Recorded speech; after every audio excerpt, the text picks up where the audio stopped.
Welcome, listeners, to another episode of Listen, Learn, and Love, hosted by Richard Osler. Before I introduce my guests, I'd just like to introduce the topic we're going to talk about. We're going to talk with Mindi, and we'll talk more about who Mindi is, about the loss of her husband, Corey, 2.5 years ago, in the prime of his life at 35. Mindi at the time was expecting and now has her fourth child. Mindi's an active member of the church and is now dealing with something that's sort of the worst case scenario, losing her husband in the prime of his life and the prime of their family life in an accident. And so she's agreed to come on the podcast and just talk about this space that she's in. And our hope is that this honors her wonderful husband, Corey, who's gone, and his work, which we'll talk about in the military and also as a marriage and family therapist, and just the lessons that Mindi's learned about of applying the gospel of Jesus Christ in real life to her family situation, and how her testimony is actually deepened during this really difficult time. Mindi is joined, I mentioned Mindi's husband who's passed away is Corey. We are joined by Corey's older brother, Justin. Justin is the one that reached out to me and made this whole podcast possible. So you'll hear Justin and you'll hear Mindi, and Justin is Corey's older brother. But welcome to the podcast, both of you. Thank you. Thank you. Yeah, we're excited to be here. I became aware of Corey, and I don't know if I've said your last name, Holmgren, Holmgren. Let's just first introduce, Mindi, will you introduce yourself to our listeners, where you live, where you went to school, what your degree is in, and just your family and anything else you want to just share as far as your introduction? Yeah. So I grew up in Murray, Utah, graduated from Murray High School, went to college at Utah State. That is where Corey and I met when we were both students at USU. We were living in Logan. We got married in 2006 and lived in Logan for a few years, moved to Tremonton for a few years, went to Murray for a couple of years, and then we bought a house in West Valley City about 6 years ago. So that is where we still are. We have 4 kids, 2 boys and 2 girls, boy, girl, girl, boy, and they're fantastic kids. They're so great. I graduated with a degree in sociology and a music minor from Utah State. But once we started having kids, I have been a stay-at-home mom for the last, 13 years now, with several different side hustles here and there. But Corey was a marriage and family therapist, and he also was a chaplain in the Utah Army National Guard. So I supported him in all of his endeavors, which was a full-time job all on its own. So we love the military, and I love the Army, and I love being an Army wife. Thank you for that introduction. Justin, will you introduce yourself and just kind of your brother also in a second introduction? Sure. Yeah, so we, the Holmgrens are, we've been around in Tremont for well over 100 years. So born and raised in Tremont, Utah. Went to Bear River High School along with the rest of my siblings. So Corey went to Bear River. He was the middle child. Twin sisters at the very bottom, and then another brother between Corey and myself. Graduated from Bear River High School, went on a mission, served a mission in France and Belgium way back in 1997 to 1999. Came home, got married. I've got 3 kids today, and joined the military way back in 2002, actually, as an Air Force combat photographer. Wow. Was the job that I did. And our middle brother, actually, Dallin, was the one that kind of started that. He joined the military first, and I followed, and Corey followed after me. And so always kind of grateful to Dallin to make that choice, because it really was a great experience for me, and I know it was for Corey, and I know it was for Dallin too. So 3 brothers that served in the military, and spent some time over in Iraq as a combat photographer. Got out in 2006. I went to school at the University of Utah in international studies. I won't call it a useless degree, but it's a piece of paper, and it's something that I'm still passionate about today. Studied international studies and have worked mostly in sales my whole adult career. And working in the ski industry actually today is what I do in a sales role in the ski industry, which puts me on the road a little bit, but I love. Corey was a middle child from the time he was born, like the happiest. Genuinely, I mean it when I say it, the happiest person I think I've ever known in my life. I have this picture on my phone, a screenshot of him when he was probably like 10 or 11 years old, and he's ice blocking. If anybody from Logan is listening, they ice block on Old Main Hill over there at the university, and I have this picture of him, and he's just, beaming and smiling, and whether he was 9 years old or 35 or a missionary, that was just Corey's personality, just probably the happiest, most positive person you've ever met in your life. And an example to all of us, parents, older siblings, just one of the best humans I know to this day. Thank you for that introduction. And we said a prayer, listeners, as we started. We don't spend a lot of time scripting these podcasts, but I think our hope is that this podcast honors Corey, and his work will continue as you learn more about Corey and what he's done for other people as a way to honor Corey. I think this podcast, hopefully, if you're trying to help someone who's had sudden loss of a family member, or even you yourself has lost a family member, we hope some of the things that Justin and Mindi will share, because they're on this road, will be helpful for you. It's been helpful for me to listen even before we recorded on some of the things that I can do when someone has a loss, and some of the things to say or not to say, and just more education on how we can minister to people and lift their burdens. I became aware of Corey, listeners, when we did a podcast, episode 422 with Tate LeBaron.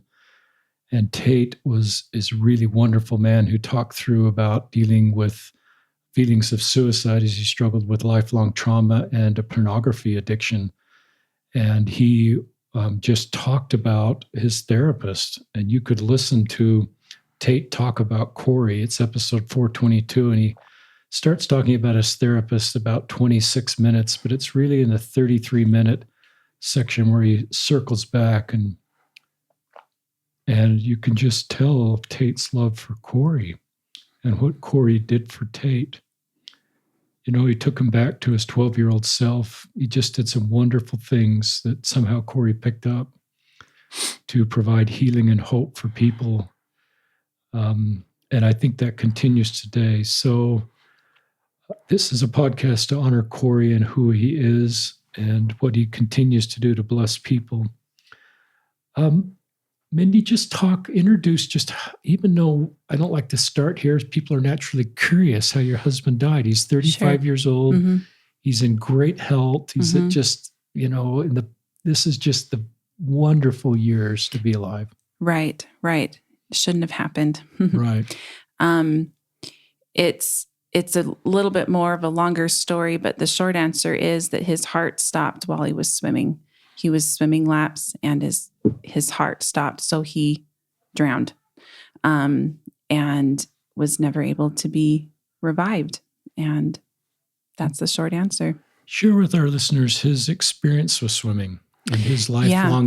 Was this a one-off, or is this a very normal thing? Right. He swam all through high school. Really, really strong swimmer. Played water polo. He also played water polo in college, and was always really active. So he was in the Army. He was a chaplain, but he still had to pass his, physical exams and stuff. So he always enjoyed exercising, running, lifting weights, and keeping his body healthy. That was a love of his.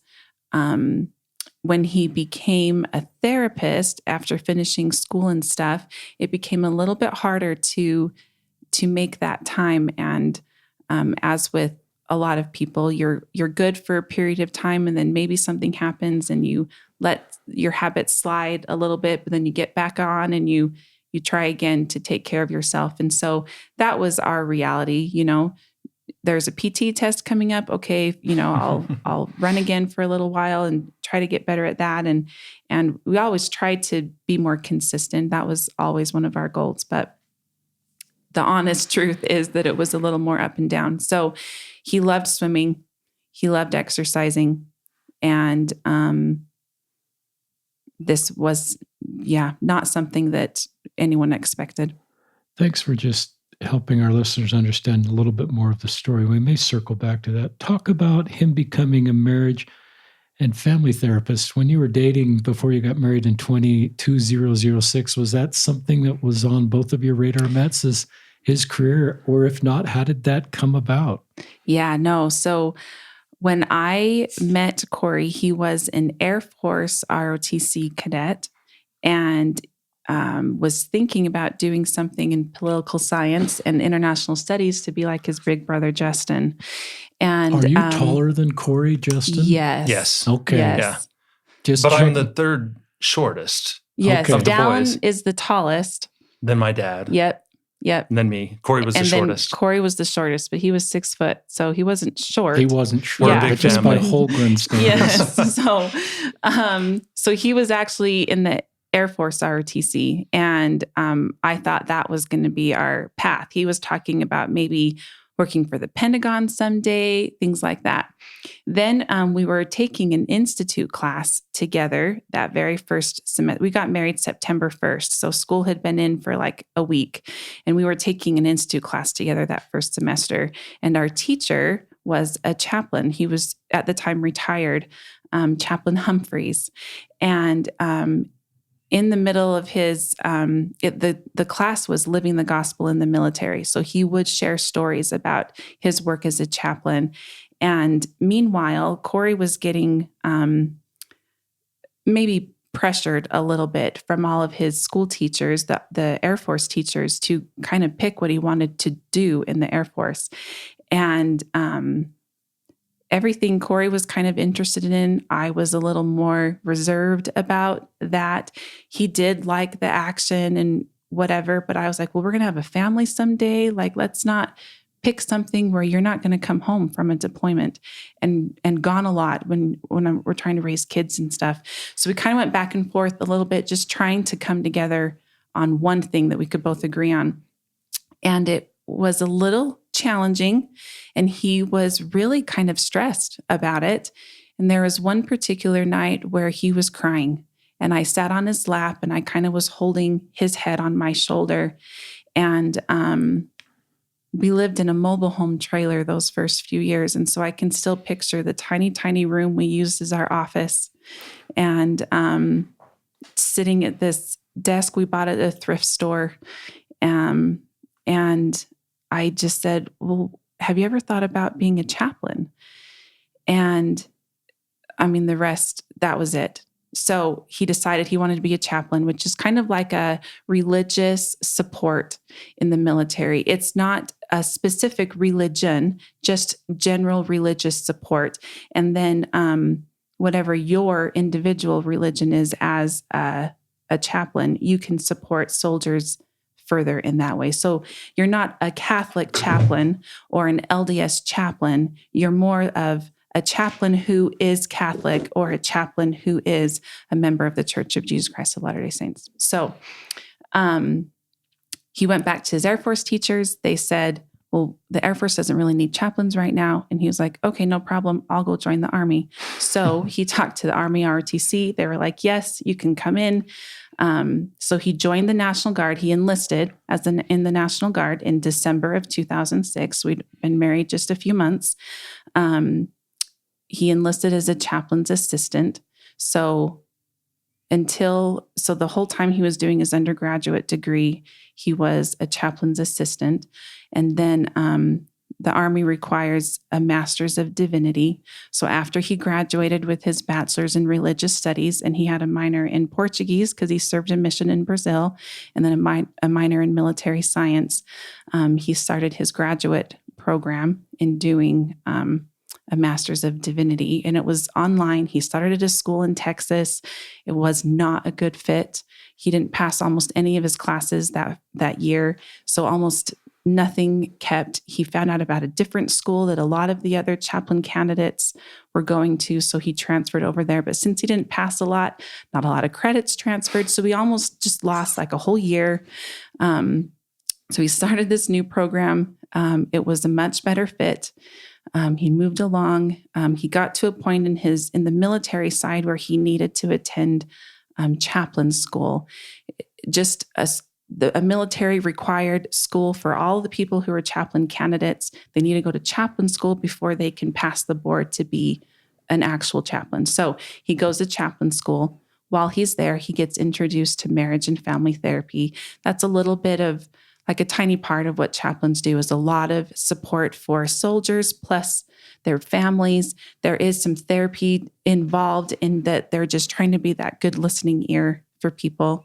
And so he gets introduced to marriage and family therapy, learns really quick that he loves it and that he's kind of good at it just naturally. And then he found out that there was a marriage and family master's program at the same school. So he came back from chaplain school, which was like 3 months long. And that was a hard 3 months for me with the kids at home. But he came back from that and he's like, hey, I want to do 2 master's degrees. Wow. On top of all these other things going on. So it kind of was a joint program, but you still graduate with 2 degrees. So he had a master's in divinity and a master's in marriage and family therapy.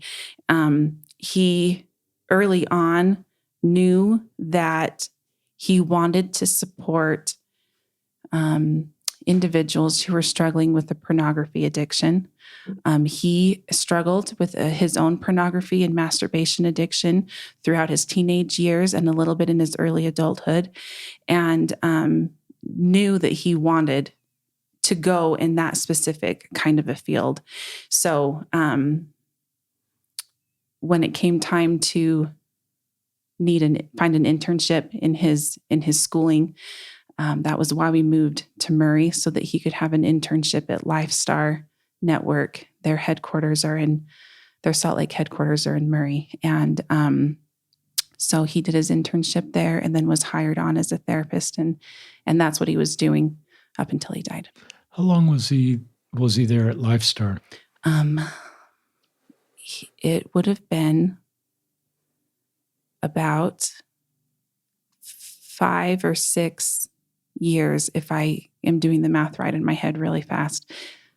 And did you feel like he found his home? Was he happy in that kind of work? He was happy, but I will also say that it was really taxing. He heard lots of hard stories, and he was needing to support a lot of really hard things, which is why he also became a lover of Oreos. And on those hard days, he would call me and say, hey, I need to stop at the grocery store on the way home and get some Oreos. It's an Oreo day. And I'm like, okay, you do it. You go. And it's not just any Oreos. I'm just going to plug this in. Good. Regular chocolate and vanilla Oreo thins. And he had a specific way of eating them. You put the whole cookie in your mouth, and then you take a sip of milk so that it gets all ooey and gooey inside your mouth without any crumbs in your milk. So if anyone's ever wondering the appropriate way to eat Oreos, that is it. I personally am a dipper, but Corey would never share his milk with me because then I would leave my Oreo crumbs in his milk. He was very rude that way. Is this Oreo thing come to growing up, or is this news to you, Justin? Well, it's not news to me anymore because now we make a pretty big deal of it. Yeah. On his birthday and stuff, we online on social media and stuff, we make a big deal of Oreo cookies, and Oreo cookie sales in northern Utah must just like skyrocket. They probably did. Specifically on his birthday. January 11th. Yeah, January 11th. Oreo cookies, that's just got to soar a little bit. No, but not as a kid. I don't remember him being, but I don't know when it started, but probably. My parents didn't really buy that kind of stuff though for us growing up. So it must have been a thing later on that maybe in college he started doing it. But it really started when he became a therapist. But I have since joined. I couldn't agree more with Corey anymore. I've started doing that since. It's a great way to eat an Oreo, for sure. And if you ever wondered if God has a sense of humor, let me tell you this. So I was pregnant with our fourth child, Jack, when Corey died. National Oreo Cookie Day is March 6th. And guess what day Jack was born? No way. March 6th. True story. Honest. And I'm literally in the labor and delivery room when our good friend who was going to take some birth pictures for us gets a text that today was National Oreo Day. And we were all like, no way. I mean, so there's a giant love note from Corey on the day that our son was born. Wow. It's for listeners that are earlier in their career, there's some lessons to be learned about, the work that Corey ended up doing and your joint path to figure all that out. I would guess Corey's 12-year-old self or 16-year-old self would never imagined that he would be doing a marriage, and that's not a degree that's in your family growing up. The military, a little bit more perhaps, but and agriculture, that's the family's background. A chaplain in the military, a divinity degree, a couple master's degree, and then this really needed space that he was willing to step in. And as you kind of mentioned, which I think is a credit to both of you, just de-shaming some of his past, is just talking. He had, like many wonderful members of our faith, some experience in this area, and then sort of became the wounded healer. Mm-hmm. He knew how to get others out of this space because he'd been there. And he then also had clinical skills, and it sounds like some natural skills. So when I heard Tate talk about your husband, I just wondered how many hundreds and hundreds of other Tates are out there. Yeah. Talk about the feet when Corey died. Talk about, those kind of people that you didn't really know that kind of came through the woodwork and reached out to you, and what that was like. Yeah. The nature of both of his jobs were private, right? He's talking with people all day long that he can never come home and tell me how his day was.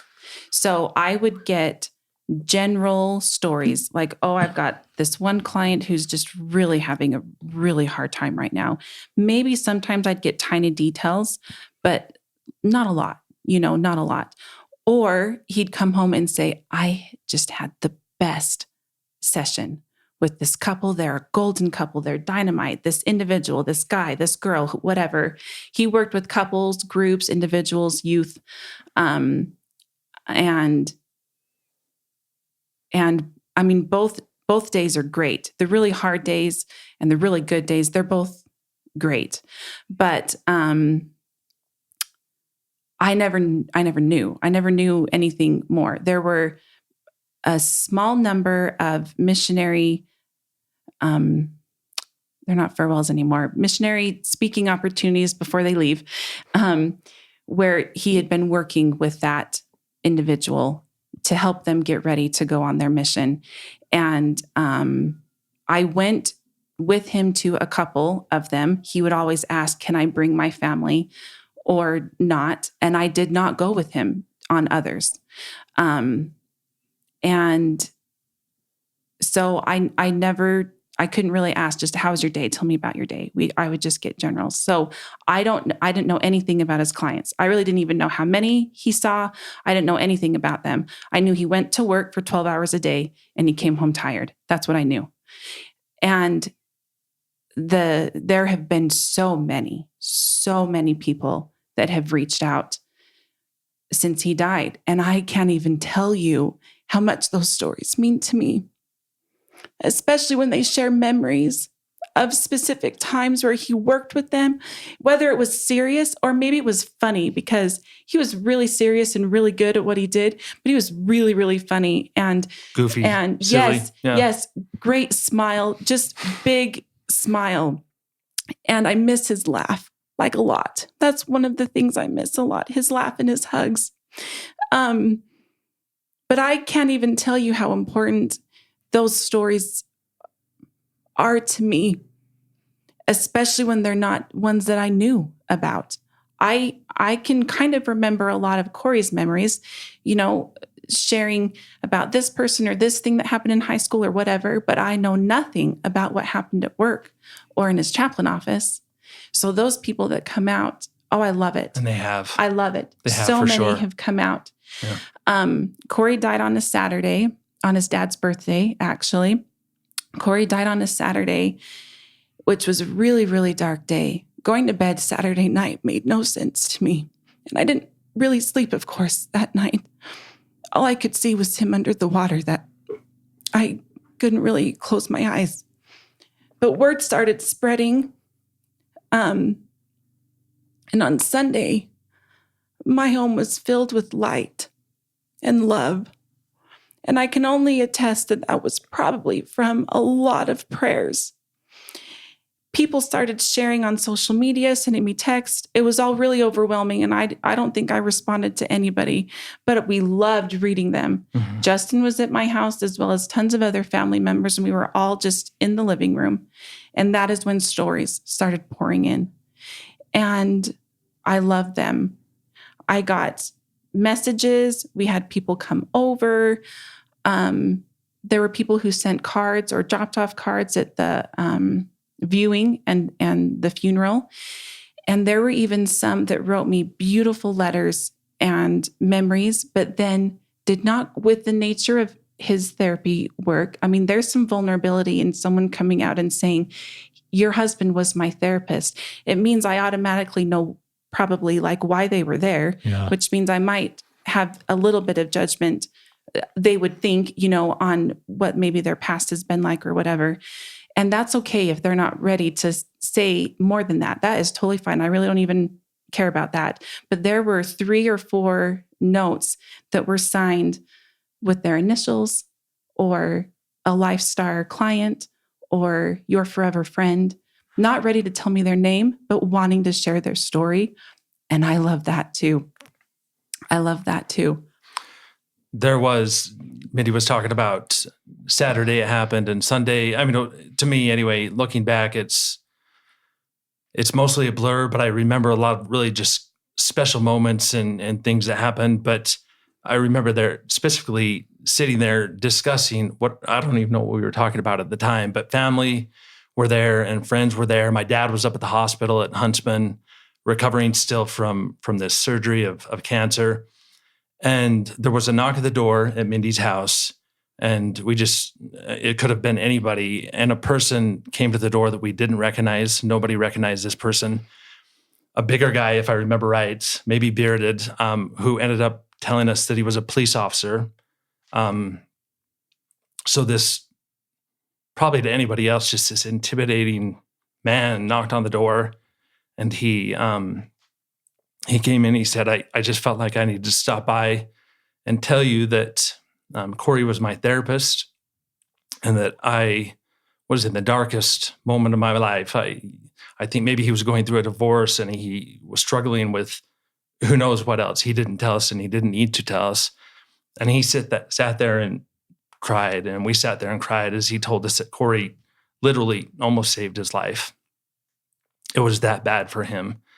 And so we heard that, and then we went to the viewing, and hundreds and hundreds of, if not thousands of people came to the line and told similar stories, people in the military. And I remember this. So he was a chaplain for 19th Special Forces Group, and I remember this guy coming through, and he said, Corey was my chaplain in 19th Special Forces Group. And he said, I've known a lot of chaplains, and they've all just mostly kind of brush them aside. Maybe they're just too religious, or they're too high and mighty, or they're maybe a little bit too judgmental. And he was like, Corey was just, Chaplain Holmgren just was not like that. He was non-judgmental. He could be, I hope it's okay, he could be a little inappropriate sometimes if he needed to be, with a certain kind of a person, and anybody in any kind of a special forces group, that's that guy maybe that you want to be a little bit inappropriate with. And I think he knew how to act no matter who he was around. And so if he needed to be a little bit inappropriate, nothing bad, but he would with these guys. And if he needed to act a certain way in front of clients, a teenage client with this client's parents that were just really struggling through this dark, hard moment, where maybe the client was like Mindy said, getting ready to go on a mission or something, he knew how to act around the parents because he probably could understand, having gone through some of those same things as a teenager and young adult, what everybody was going through, you know, the parents and the teenage kid. And I got a message a week ago on Twitter from somebody who just randomly asked if I was Corey Holmgren's brother, and he was a client of Corey's, and we're going to lunch. You know, it's amazing to me how in his death, how many people he brought together. I'm friends with people I'd never met in my whole life today, good friends with people I'd never met in my whole life because of Corey, which is pretty incredible, you know? Talk about the foundation that you put together. Yeah. What the web address is and the purpose of the foundation. So I have spent a lot of time thinking about all of the clients Corey was working with at the time of his death. I mean, it was so hard for him to be ripped out of our lives at the blink of an eye for no apparent reason and nothing that we thought would happen or was expected. But his clients, I mean, they've shared their stories, their heart, their soul, finally trusting a person, finally being brave enough or feeling like they could be brave enough to reach out to someone to get help that they needed or whatever it was. And then he got ripped out of their lives at the blink of an eye. And I've thought a lot about the clients that he's left behind. And I would get just a little bit angry sometimes thinking about all the people that he could still help if he was still here, and then not being able to do that anymore. And I've spent a little bit of time being a tiny bit angry about that's good. Why? And okay. Why? Because there's so many people that he could have kept helping. So one day I had this idea to start a nonprofit organization. And I kind of toyed around with it a little bit. I talked about it out loud to some friends and family members. And the more I mulled it over in my head, I just kept writing down all of the ideas that I was having. What would we do? Who would we help? Blah, blah, blah. I knew it needed to center around something that Corey would have done if he was still here. And we had our first fundraising event in January of 2020, and it was on Corey's birthday. And that felt like it couldn't have been more perfect. It was on his birthday. We had a water polo tournament and a silent auction, and it was so fun. And all these people were coming together. We did it at the same pool that he swam at all through high school up in Tremonton. It was so fun. It was so great. It was a fantastic start to this new nonprofit organization. And then when the pandemic hit, it kind of paused a lot, but we tried to move forward as much as we could. And we started focusing on doing therapy scholarships. We are focusing on married couples who have some kind of a sexual addiction and are willing to go to LifeStar in Murray as they're starting out on this kind of new road to find healing. It felt right to go where Corey left off, to start there. So that is where we have been focusing. Our first couple started the scholarship in the summer of last summer. And we pay for just about a year of therapy. The LifeStar program has 3 phases. We pay for a couple to attend phase 1, 100% of phase 1. We pay for half of phase 2, which can take anywhere from 12 to 18 months, depending on the speed of the individual, the speed of the group, how much homework you do, whatever traumas are there. So we pay for 1 year, 12 months of phase 2, half of it. And then we'll cover 3 individual sessions for each spouse, and then 3 couple sessions as a couple. So that's one scholarship. So it's a little over a year. And our first couple is almost done. Wow. We, so including them, because they're not quite finished yet, we have helped 3 couples that are going through right now our scholarship program. We have 2 individuals who have received a partial scholarship that are currently going through the program. And then we have 1 couple who has completed with the partial scholarship that they got as well. And that is what we're focusing on. And I would love someday to expand to other therapy programs, and maybe not even focusing on sexual addiction recovery. But right now, there is so much need just in that one tiny little niche that's what we're doing. We're focusing on therapy scholarships at LifeStar. And it gives me just a tiny bit of, I don't know, hope maybe that I'm just have a little part in helping just a few people. It's nothing what Corey was doing, but it's just a little bit in trying to continue to help people to find healing so that they can reach their potential. I love that phrase you used, Mindi, go where Corey left off and continue his work and honor him in this way. Tell our listeners how to find the foundation. Yes. So our website is coreyholmgren.org, CoreyHolmgren.org. And we had a really fantastic 5K fundraising event in the summer. In July, we called it the Healing 5K, and we did that on purpose. There's a path around the edge of the park that's right by the rec center that we were swimming at the day Corey died. And there's been a lot of healing that has needed to take place in myself and with our children to feel like we can go back to that building. We were all there together swimming that day. And there's been some PTSD for all of us from that day.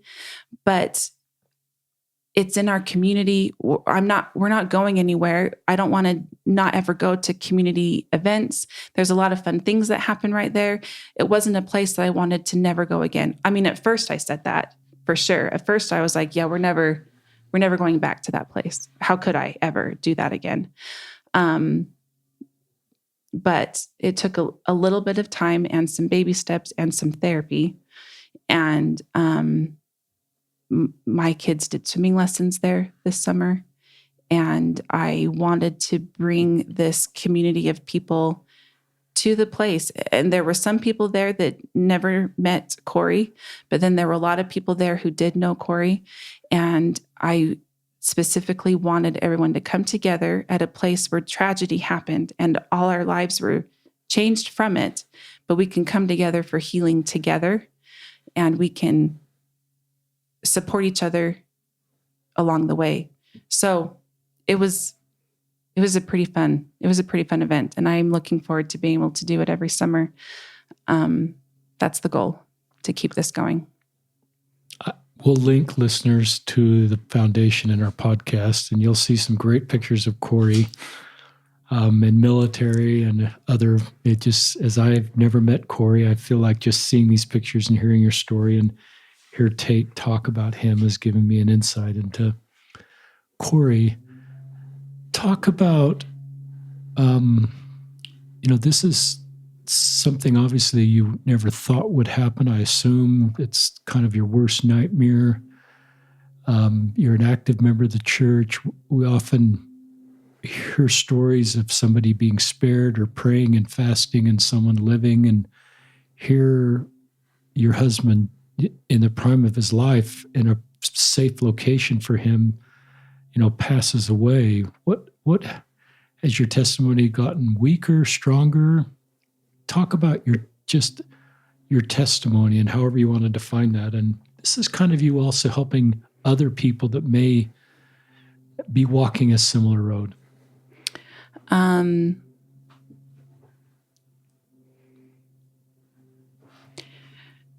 Corey and I went to the temple the night before he died. Just a quick date night. We went with some friends. We had this goal to go often, knowing that I was about to have a baby and it would be a little harder for several months after that. So we were trying to go as often as we could. And I don't think that ended up being an accident, that our last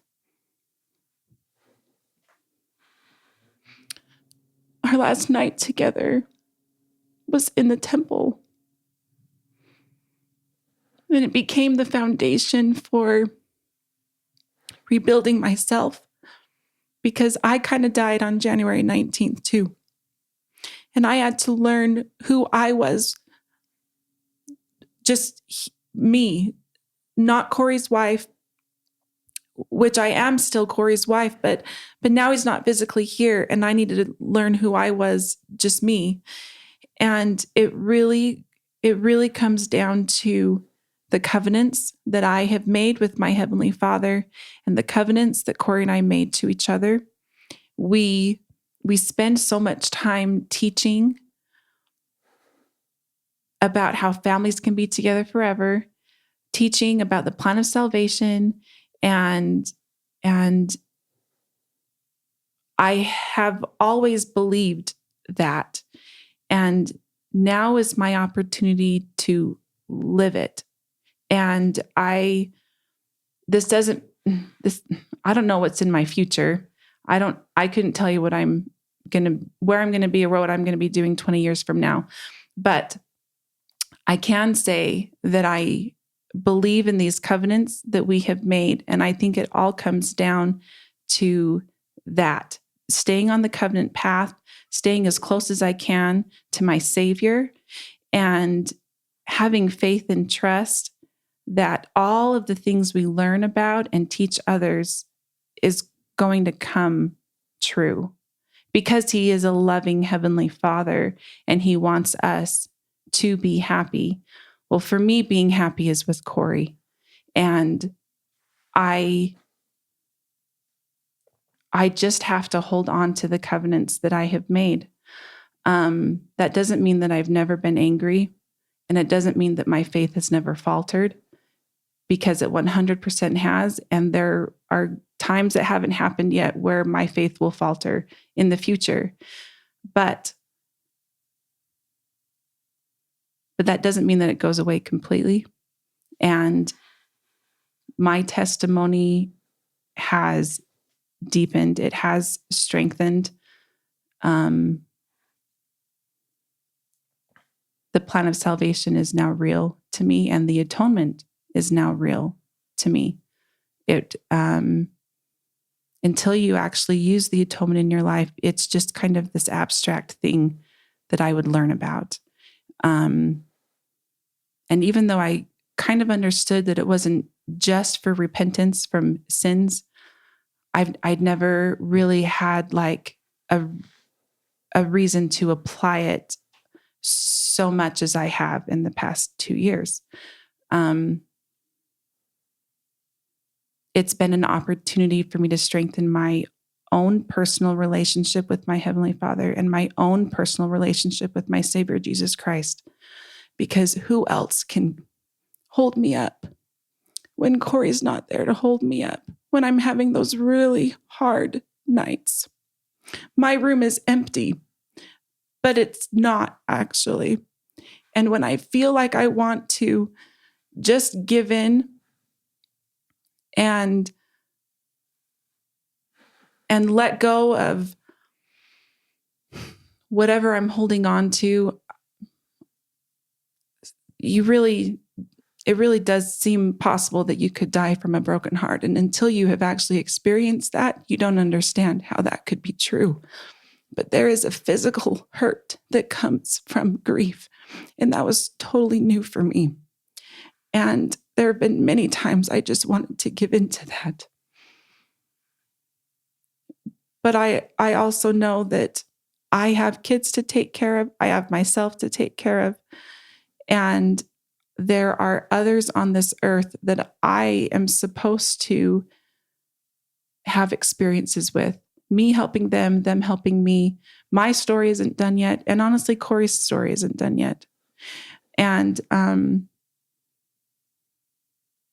I have enjoyed having maybe a more personal reason to understand doctrines of the gospel, in trying to study my scriptures more, in trying to study general conference talks more, because I have this new desire to learn all I can. What am I supposed to learn? Just teach me all that you can about the gospel, and a little bit about what Corey may or may not be doing on the other side of the veil. And those are, I mean, who knows about any of that? We just don't know a lot, and that's okay. But it's still kind of fun to learn about, and I like reading about different things so that I can just kind of like, well, that kind of feels good. Maybe he's doing something like that. It's all just gospel according to Mindi. It's just in my brain trying to make sense a little bit of why did this have to happen? And there's no answer to that question, but I can have faith. I can have faith, and I can trust in a Heavenly Father that I know loves me, and I know that He's aware of me, and I know that He will help us in whatever our path is. It's not like He gave me this trial. Maybe He did. I don't know how it works. I don't know if I accepted this in the premortal existence or not, but I know that He will help us. There have been way too many experiences that I know He's aware of us, and I know that He loves us. Such good insights. Talk to, if I'm in your ward or in your family and I want to do the right thing to help you, talk about questions I should ask, shouldn't ask. Talk about if you want me to talk about Corey or don't. Just you probably have a lot of experience in this space, and there's a lot of people that want to do the right thing. Talk to me and others that want to do the right thing. I think Justin would agree with this. We love talking about Corey. And anytime that someone brings him up, I love that. And I might cry when I talk about him, but hopefully the other person, we should maybe just all as a society be a little bit more accepting of people crying in public, and then maybe it won't feel so like I'm not supposed to cry and quickly wipe these tears away from my face. I might cry and I might not, but I love when people want to talk about him or ask me questions or have a random memory and send me a message about it. I've had a couple friends who Corey has made an appearance in their dreams, and they send me a message about it. As simple as it sounds, it's not that insignificant to me, because that is all I get right now. You know, he can be in my memories. He can be around in other ways, but we don't really know it, really. And so I love when people want to talk about him.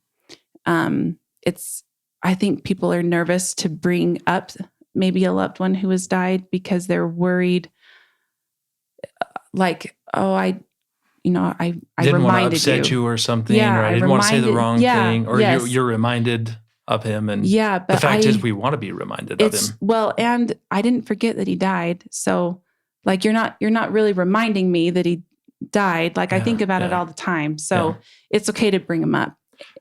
I think what I want to be asked is, there aren't a lot of things I think if they're bringing Corey up specifically, there aren't a lot of things that they can't say that are going to offend me or anything. I had some coworkers right after it happened asked me just to tell them about Corey. Like, tell me about Corey, and like, where do you want me to start? And you're going to have to tell me when to stop. Like, because he was such an amazing person. He is such an amazing person. And so, yeah, my advice is just bring it up. It's okay. And rather than the like awkward, maybe there's nothing, or there's a quick hug, or just how are you? And that's okay too. How are you is okay too. But I think most anybody else would be in the same boat. Like, we want to talk about him, and we're grateful when you do ask. It shows that you care. It shows that you're thinking about us. I remember maybe like 5 or 6 days after it happened, getting a text from a friend who, and it was totally okay, but it was a coworker that was like, I didn't know what to say, and I'm sorry I haven't reached out sooner. And then she wrote this really just thoughtful note that I so much appreciated. And so I think it's hard. And that's maybe where this coworker of mine was coming from. She didn't know what to say, and she didn't know how to say it. But she knew that she should say something. And the truth is, any form of communication, I think, is okay. And people want to talk about their loved ones. They want to, I think about him every day. You're not, like Mindi said, you're not going to remind me that he died. He died. We know that he died. You're going to remind me that he lived. Yeah. Yeah. Let me talk about him. I'm happy today, last week, in 20 years, I'm going to be thinking about him every day, and I'm going to want to talk about him every day. And I'm grateful for those moments myself. I think it's kind of a natural tendency to try to want to fix a situation with something that you say, and you can't fix this. And there's nothing that a person can say that will fix it. Mm-hmm. And so I feel like sometimes we're almost looking for what's the catchphrase, or what's the quick little thing that I can say that will make your pain go away and will make the situation better. But that doesn't exist. So put that out of your mind and instead focus on, all you have to say is, I'm so sorry. You don't even have to say anything more than that. Or just sit with them, cry with them. Hugs are great. Yeah. Just sit in that space and be uncomfortable. It's okay for you to be uncomfortable a little bit. And if we feel like talking, let us talk. If we feel like crying, let us cry. And know that you can't fix this. And I know that's really hard, because there's a lot of people that are fixers. They're doers. Like, if there's an emergency, what food do you need? I will make all the meals in the world. And that is good and needed, but that's not going to fix my broken heart. You can support us in that way. I didn't want to cook or clean. I still struggle with cooking and cleaning. And I was like a cooker person. I'm like, that's it. Yeah, cooker. A cooker person. I think I still like cooking, but I don't like it as much.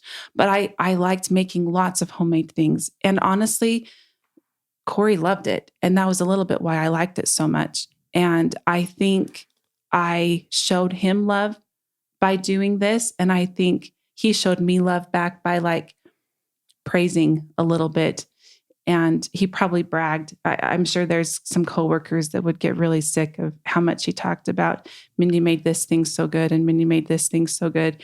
And I get uncomfortable when they tell me stuff like that, because I don't like hearing about, bragging about me like I'm so good, but I'm not. I'm just me. So I think that helping with those practical things, if you can do that, that's good. And not even right away, like 2 years down the road, they still need help taking out the garbage and cooking and cleaning, or whatever it is, pulling their weeds. Like, the support shouldn't end because the funeral is over or because they've reached the year mark. That support is ongoing. I was in bed. It was like a week ago. This just happened. And the oddest moments, he just pops into your mind, and you start thinking about memories or old text messages or the last phone call you had with them or something like that. And these all were amazing experiences, the text messages and everything. And And I remember I still have them today. I have the text messages from Corey, and just to talk about the kind of amazing human being he was. He had texted me, it was probably a week or two before he passed away, about a client looking for a job. And he thought that the company that I was working for at the time would be a great fit. And he said, can you reach out to him, or can he reach out to you? And I called him back and I was like, yeah, of course, have him reach out. It was right after Christmas, the beginning of January, I think is when it was. And I just remember thinking, like, lying in bed, and I hadn't for a long time, and crying on my own in bed, just having this, not a bad moment. It was a great moment, because I was looking through pictures and I was looking at text messages from people, that had written me after he died, and thinking about that text message specifically that he had sent me, the last text message that I have from him about one of his clients. Those are those moments that I don't want to brag about it or anything, but I want to share them. Like, I want to share those moments with anybody that will listen, and so going back to what's okay to say and what's not okay to say, my advice is just ask about them specifically, because that moment right there that I'm talking about, the text messages, I love sharing that story, and I have a handful of times. It shares the kind of person that he was, and how proud I am of him as an older brother of him. And people should just open up. There's nothing wrong with asking. This is really good content. One of the side things that comes into my head is any of us that have strained family relationships, I think this is an invitation for all of us to improve those relationships. Absolutely. Your last interaction with your husband is the temple, and this family outing, and your last interaction with your dear brother is positive. It was. And in fact, there was a text message, and I love sharing this story too, if it's okay. I was driving to work in Ogden. I lived in Tremont, and I called, we talked once a week. We didn't talk all the time, but we talked once a week, usually at least through text messages. And I remember calling him just to check in and say hi. And I can't remember the specifics of the whole conversation, but I remember talking about my middle daughter, who's 16 now. And Corey mentioning just that he kind of saw some similarities between him and my daughter, Marissa, and talking about how he thought that she would make like an incredible teacher, an incredible therapist, and just kind of praising my middle daughter, and he praised all of my kids, and he praised everybody. But that specific moment, he praised my middle daughter. And so that was last time, probably about a week before he died. That was the last conversation we had. And yeah, what an amazing way to say goodbye. Even though we didn't know we were saying goodbye, we were. But I mean, that specific part of that conversation will always, I'll remember it for the rest of my life. And yeah. And I think, listeners, sometimes our last interaction isn't representative of the totality of our relationship. So sometimes I've met people that are in deep grief because that last communication, every good relationship has some difficult communication. And if your last communication isn't like you two, but go back in the totality of that relationship and recognize most of those relationships are wonderful relationships, and the totality is good. So even though I think we'd all three of us agree that if the last interaction was actually not representative of your whole relationship, give yourself kindness that your departing family member has gotten over that and sees your heart, and don't let that add to your burden. I love a couple things you said, Mindi, about what people can do for you. And talk about the phrase that I might have given, and I won't, and some might give, well, Corey was needed on the other side. Talk about how you feel about that phrase. I think it might be true. I don't know the plan. I do believe that our Heavenly Father has a plan for all of us. When you're in the thick of grief, though, that line is not comforting.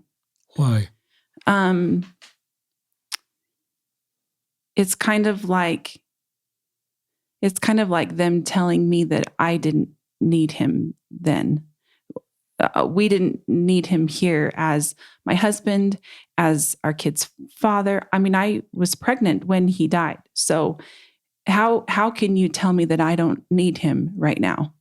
That doesn't make sense at all. Now I'm out of the thick of grief. I carry grief every day. My heart is still broken.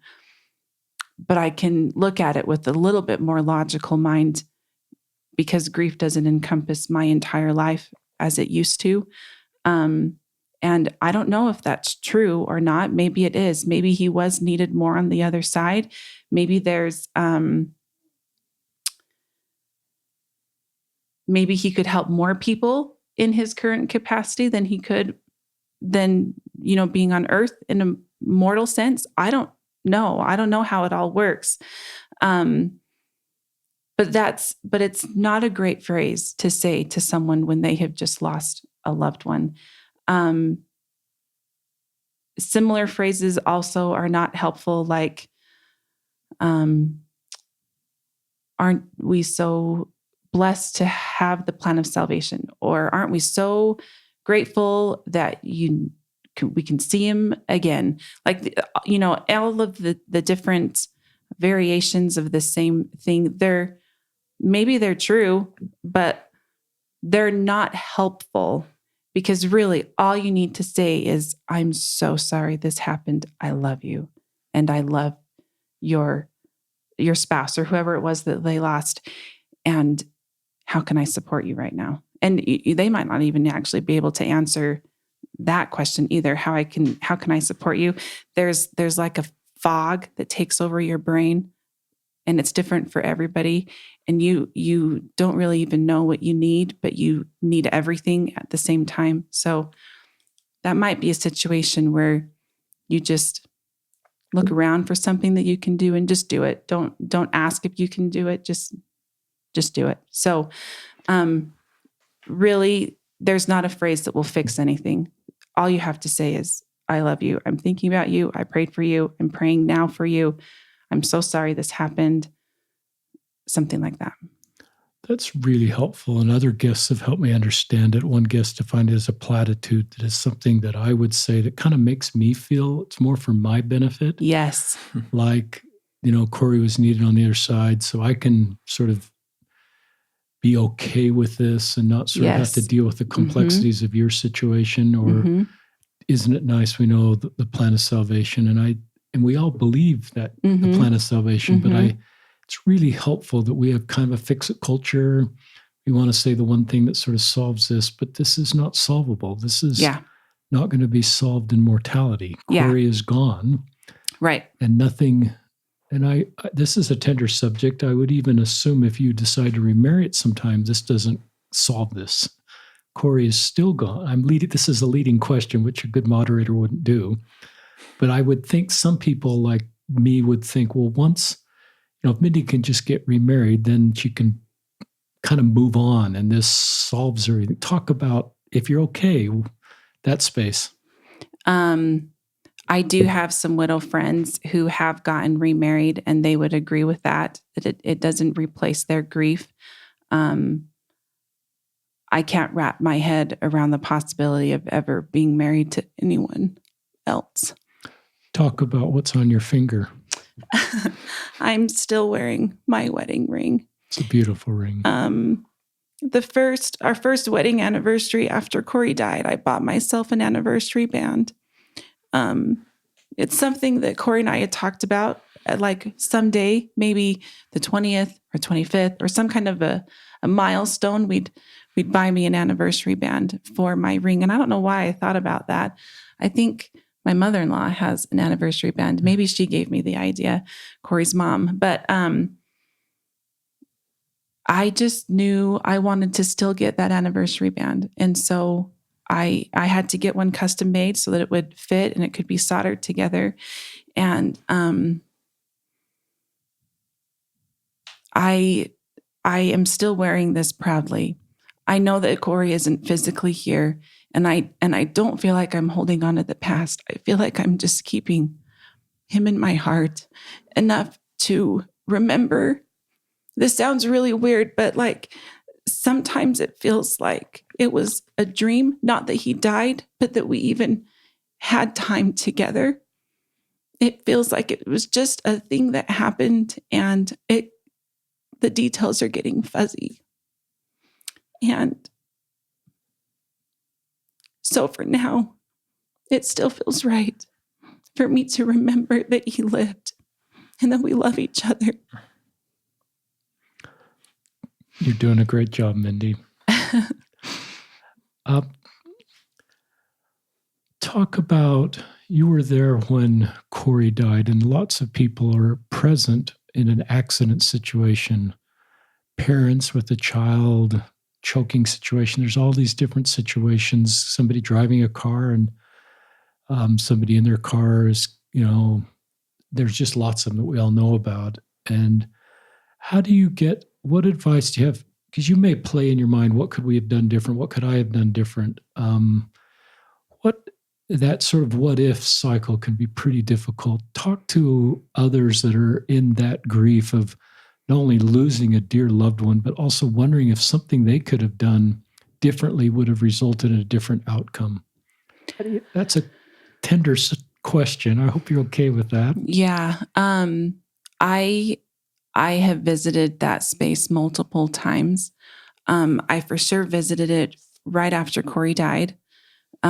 We were all there swimming. I was watching him swimming, not knowing that there was even a problem because there was no sign of such.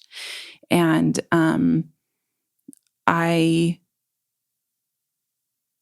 so there were a whole bunch of really hard things that I had to deal with in those first 6 weeks after Corey died, before Jack was born. I had a whole bunch of fears, and I mean, it could be a whole nother episode. I was almost forced, in a good sense of the word, to deal with a lot of really negative emotions because Jack was coming, and I needed to deliver this baby.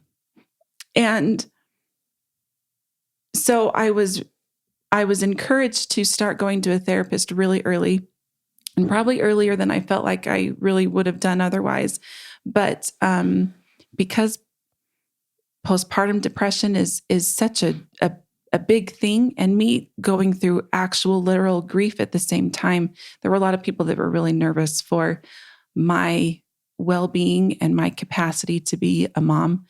And so I was highly encouraged to start seeing a therapist right away so that a relationship could be there and helpful if I plummeted into a very deep end after Jack was born. So I kind of had stuff brought to the surface really early when I really would have rather not probably dealt with a lot at the very beginning like that. So I for sure had some what ifs, like, what could I have done? Was it my fault that this happened? Could I have stopped it right at the beginning? And then they were a little bit resolved through therapy. And then 2 days before Jack was born, it all resurfaced again. I didn't know Jack was going to be born in 2 days, but it all resurfaced again. I spent an entire day crying. And I think I probably got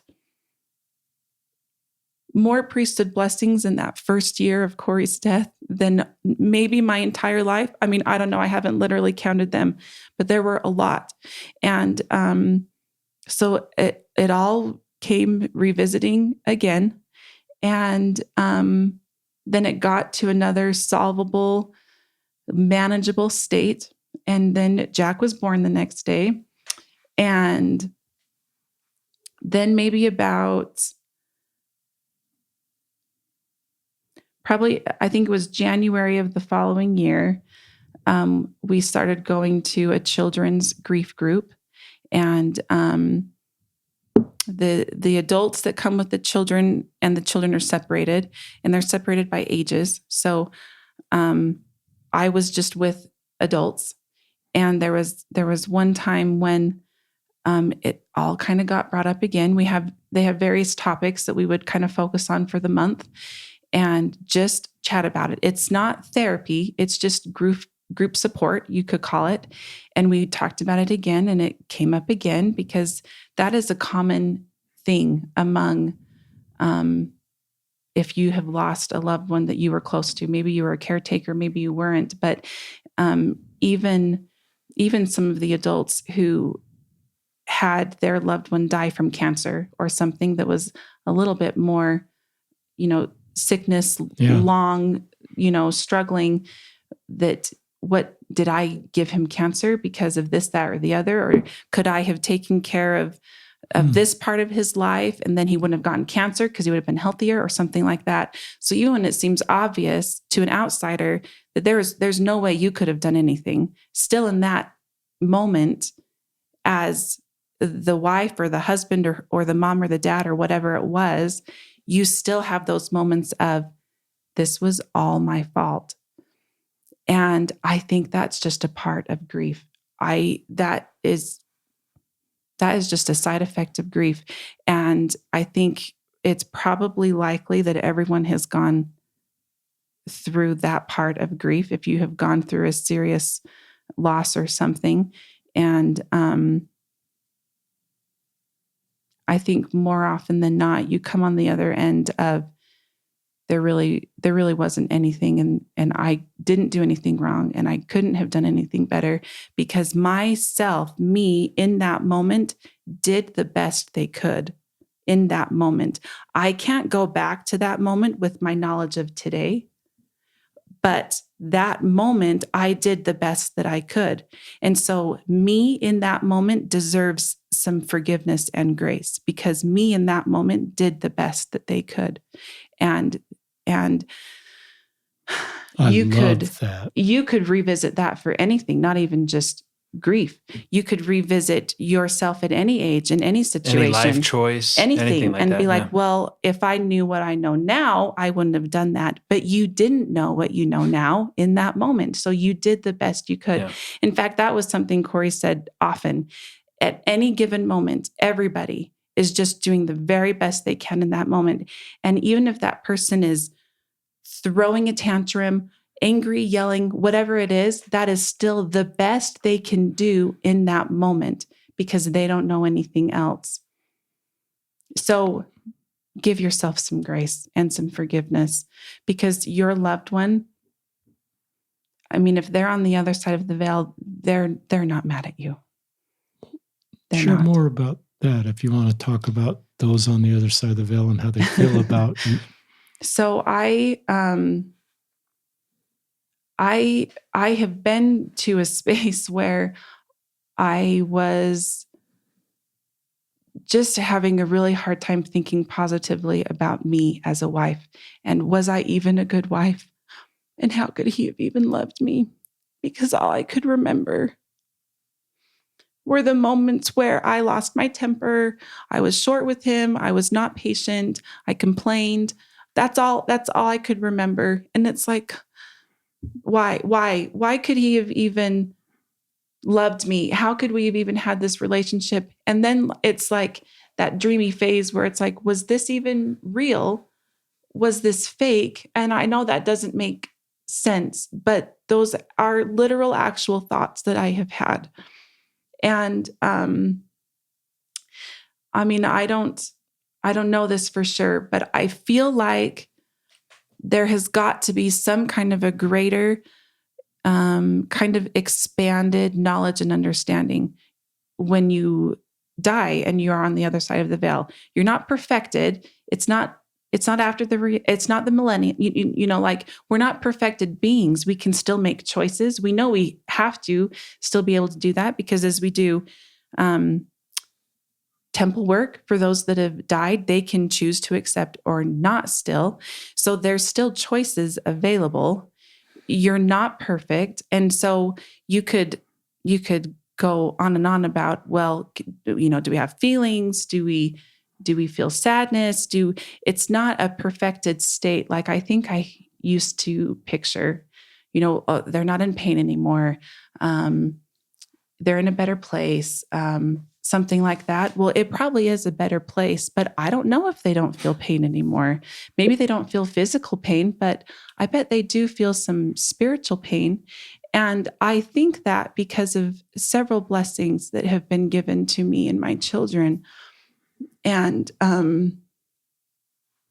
there's one particular, and I hope that my friend will be okay with me sharing this. I think that he will be, but he's been a really, really great friend to our family, and has filled in with a lot of priesthood blessings and coming over to bless the sacrament when there was at-home church, things like that. He was giving my kids a blessing. And if I remember right, it was around the 6-month mark. And I just felt like we just needed a little boost to get over. It's been 6 months since Dad died. And I have recorded the blessings just as a voice memo, just so that I could re-listen to them. And there have been several that I personally have gotten that I've written down in my journal so that I can go back and read them. And so this was one of them. And so all the kids got a blessing, and my older kids were like, "Oh, what about Jack? He needs a blessing too." He, would have been 4.5, 5 months old. And I was like, "Sure, yeah, okay, he can have a blessing too. It's no big deal. It's not, maybe he doesn't need one, but it's fine. We'll give him a blessing too." So our good friend went through the blessing and was just about ready to close it. And then stopped himself and said a phrase. If I had known I was going to share this, I would have looked it up exactly, but said a phrase a little bit about how much Corey misses him. And it was so profound that our friend was quite overcome with tears, because in that moment, he felt what Corey could feel. And it was a dad who misses his son. And that's just one time that has happened. There have been others where through the priesthood or just through the spirit, we just get little glimpses of Corey being around and being aware of what's going on in our family, helping me still raise our kids together. I feel like there's been times where I've been super inspired to say whatever it was that I said in that moment. And maybe that's just the priesthood power that I have as a woman who has made covenants. Maybe it was Corey working through the spirit to tell me what to say. It doesn't really matter the details. It matters that it happened and that it came from our Heavenly Father. But I don't know, from that experience, it kind of was like, well, how could Corey miss Jack if he'd never been with him? So, this is again, gospel according to Mindi. I don't know if the premortal existence and the spirit world is literally the same place or if they're two separate. I don't know. But I personally feel like there was at least a period of time when Corey and Jack were together before Jack was born. Otherwise, how could he miss him? And then to have our good friend Sam be this vessel in a moment, and all Sam wanted to do after that blessing was over was hold Jack. And so he sat in the rocking chair that I would sit in as I nursed all our babies. It's Grandma Larson's rocking chair.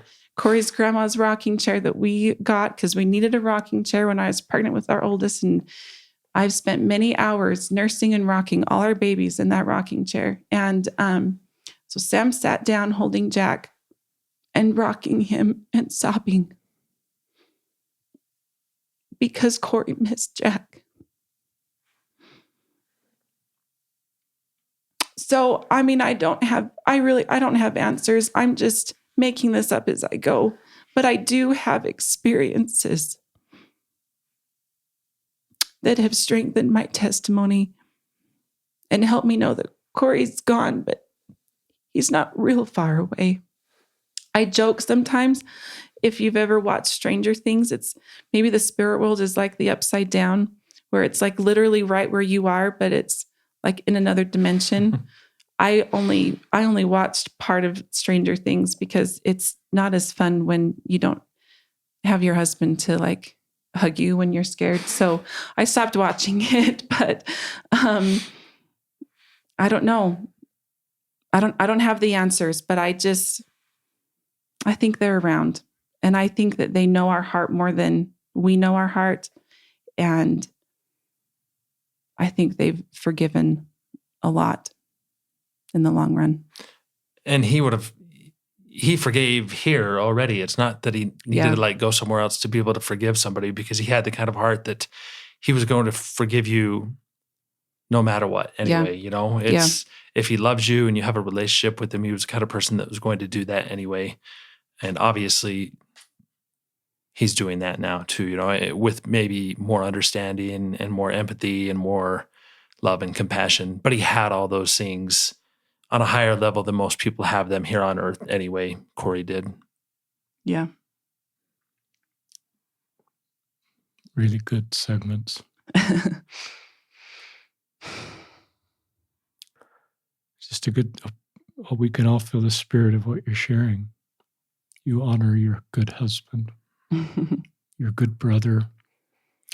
You both have parents that are alive. There's so many other people that aren't represented in this podcast that love Corey. Yeah. Co-workers, your children that aren't on the podcast right now, Jack, that had that blessing. I think of people on the other side of the veil, and I felt that they feel the same emotions we do. I feel God feels emotion. I don't think being perfected means you're emotionless or that. So I've felt I'm really comfortable with that Corey misses Jack and misses you, misses everybody, misses you, his brother and his parents. And this is hard for him. Yeah. And I don't know, but I would think he would rather be here. Yeah. This is his eternal family. This is who he's going to spend eternity with. And I sometimes think of people that aren't here anymore that would really love to be here. And I think we all agree the other side is better, but you're all here. Yeah. So if I asked you why, which I did before we went live, you kind of, so this is why, you've kind of answered this already. What would your answer be? Yeah. I wish I had an answer for why. I wish it was easy enough to just ask a question like you would Siri and get a quick answer. A concrete, black and hold white. It. Yes. Yeah. Just to know. And that doesn't exist. So I can't answer that. I think that question could be asked about like everything happening in the world right now. You look at what's happening in Afghanistan. I lived in a war zone for your military family would be very sensitive to Afghanistan. Long enough to just see like a really lot of hard, terrible things happen, you know, and Corey was one of those things for us specifically, but those kinds of things are happening every day. And I'm with Mindi. I'm not sure if there is a black and white answer to why it would have happened. We all absolutely today, right now, would have him back for a gazillion reasons. You know, we just, with the understanding that we know that he's not going to come back, that we're not going to see him in this life anymore. But I just don't think there is a good answer for any of those questions, for any of the hard things that happen. I mean, life is just hard sometimes, you know, and this was just our piece of, in our family, us specifically, but those things are happening every day. And it's just life. Corey had this phrase and he told it to me, and there's sacredness in suffering. Corey used to say, like, suffering is hard and it sucks. Like, this sucked. Right? That's an understatement. What happened to us and what happened to Corey and Mindy's kids. Like, they were there, and that sucks. But at 35 years old, what a meaningful and deep thing for him to think about and say there's sacredness in suffering. Like, this is hard, but I think for the most part, for most of us, for family members and brothers and sisters and parents and cousins,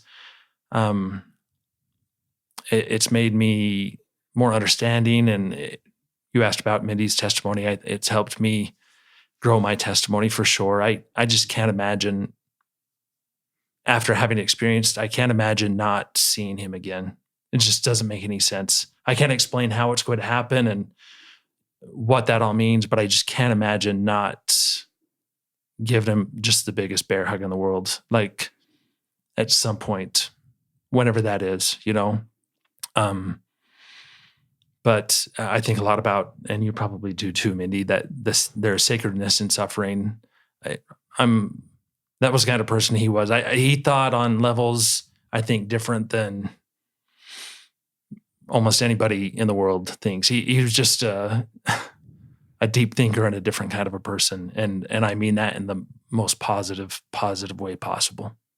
That phrase, there is sacredness in suffering, stemmed from him spending a lot of time studying the atonement and how the most sacred event in history was Christ suffering. And talk about sacred. Yeah. And so when we are in our own suffering, that is a sacred moment, because that's when we can truly break down the barriers and the walls and let God back in our heart. But generally that comes from suffering, because the suffering is what has led us to let him in. And he would talk about that sacred space. When you hit rock bottom, that is a sacred space, and you get to build up from there. And you can do that by letting God back in. It means being vulnerable. It means being honest, maybe. And it means just letting yourself be loved, and be loved by your Creator, who loves you more than anyone else. So it became my motto. In fact, I put it on our headstone. There is sacredness in suffering. And it's a motto for the Corey Holmgren Memorial Fund, the nonprofit. There is sacredness in suffering. Really tender podcast. We could just go for, I've shared this story before, and the closest I've got to sort of getting a little bit of insight into the totality of the plan of salvation was when I gave a priesthood blessing to, I think it was an Army member of our ward, a YSA, who had, in the course of his military service, knew that life had been taken. He knew that he didn't do anything wrong, and he knew he was on the government errand to do the right thing, but he was just torn up because he knew life had been taken, and perhaps women and children. And the words in the blessing came to my mind that were just very unique to me. It says, no one's eternal possibilities have changed because of what happened. And certainly their mortal, the realities of mortality significantly changed. And I don't want to have the one answer that maybe solves this, but it just gave me, I think God's at the 100,000 foot level with his understanding, and I'm at about the 1,000 foot level.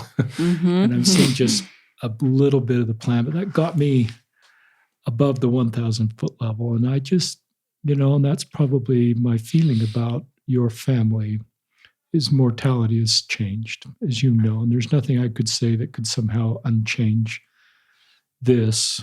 And it would be a disservice for you if I said that. But I do really believe, like you're teaching us, Mindy, that the eternal plan for your family and the eternal possibilities, including your children and you and your husband together, haven't changed because of what you're talking about, the plan of salvation, and your understanding at the, we understand at some level, at the 100,000 foot level, but you're having to put it in reality and put faith that once at some point when you and Corey are reunited and you have that visit with Heavenly Father about what really happened there, and and you see the full picture and see the impact, that I have a feeling that you'll be able to answer the why. But I think it's realistic that you don't answer the why, because I think that would be, I just think that's a great answer, that you can't answer that. Mhm. It's just honest. It's Yeah. the truth. And Right, you're very right. good. Both of you are very good at that. It gives other people permission that to not have the answer. We are kind of an answer culture.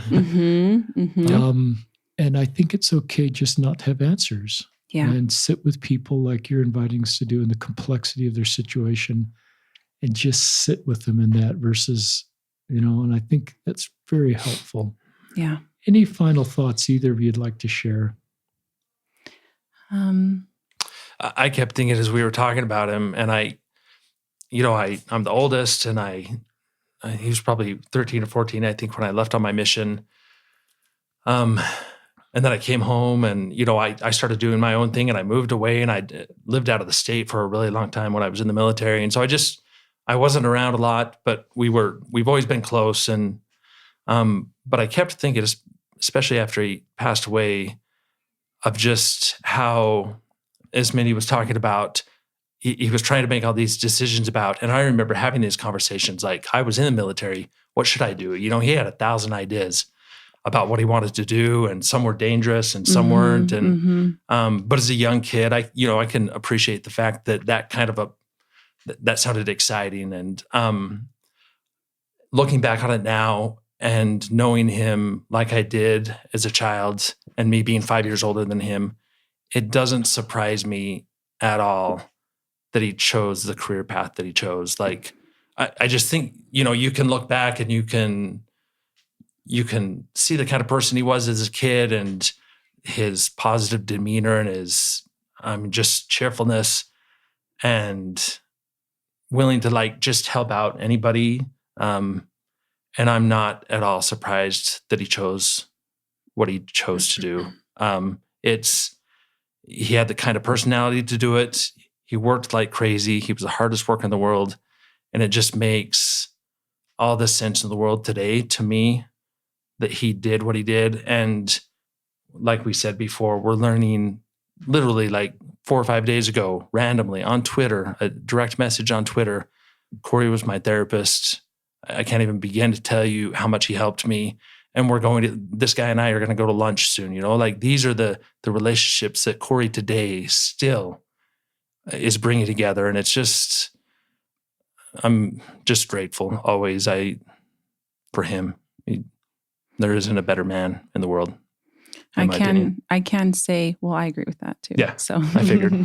I can say that I am grateful for some of the experiences that have happened since Corey died, that really only happened because Corey died. Yeah. I can't say I'm grateful he died, but I can say I'm grateful for the blessings and some experiences that we have had since then. And there are definitely people that I wouldn't know that have only come into my life because Corey died. There are financial blessings that have come into my life because Corey died. He was on active military duty that day. And so I am able to still be a stay-at-home mom. Good. That's not something I talk about very often, because very often for a young widow like me, that is not their story. There was no life insurance. There was no benefits. Nothing that can help their situation. They're automatically plunged into having to find work or up their hours or whatever it is. And then they've got kids or whatever, or no kids. I don't know, but that's it's hard for me to talk about a little bit, because I would give back everything if it meant that Corey could be here still. My house got remodeled. We live in a fairly oldish house. I remodeled the whole thing because it needed to fit us, and there were literally parts that were falling apart. But I would go back to that old house with ugly tile that I hated. But for whatever reason, that's not my story. All I can do is move forward from where I am and try to make a little bit of good in the world behind, share my light, maybe just a little bit to someone. Very often my light is dim, but dim candles still can light other candles. So, wow. Dim candles can still light other candles. Put that on a t-shirt. It's pretty good. Needlepoint that on a pillow. Yeah. I don't know. I think if there's like one lesson that Corey could teach anybody, it would be that God loves you. You don't have to believe in him, but he loves you. You don't have to go to church. You don't have to belong to any kind of religion. There is a God and he loves you. Just as you are, in all the ups and downs and all the weaknesses and strengths and all of the mistakes and good decisions, he loves you. And that will never stop. He used to say he loves you because he loves you. Like there isn't a reason, he just loves you. You know, there's not, it doesn't matter what you've done. It doesn't matter. It just doesn't matter. He just loves you because he loves you.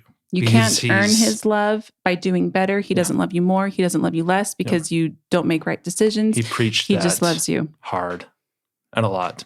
Yes. So that was a big thing for him. There's just a little plug for anyone. Just let him in. Just let him in. Thank you.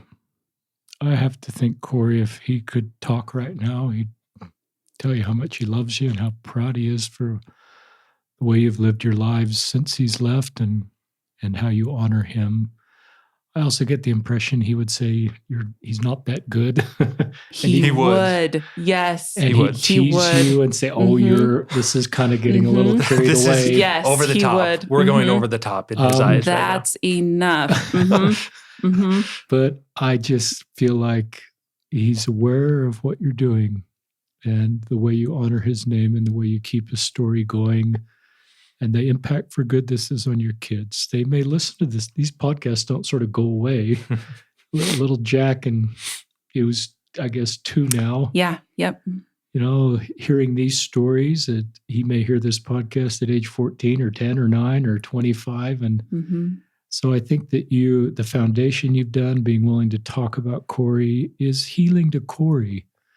I think he feels the same emotions, and to know that he isn't forgotten and that blessing that I think he was a part of for Jack helps him know you haven't done anything to make him feel forgotten, but maybe that's a normal human motion. So for both of you, you know, Justin is big brother physically that's taller and older. A little bit. And he loves, and Mindi and all your kids, thank you for being on a podcast and the wonderful spirit that's here and honoring your good brother and husband, Corey. And this is Richard Ostler signing off from another. Let me just give the name of the foundation. It'll be in the podcast notes too. It's CoreyHolmgren.org. So check out the foundation. Thank you, listeners.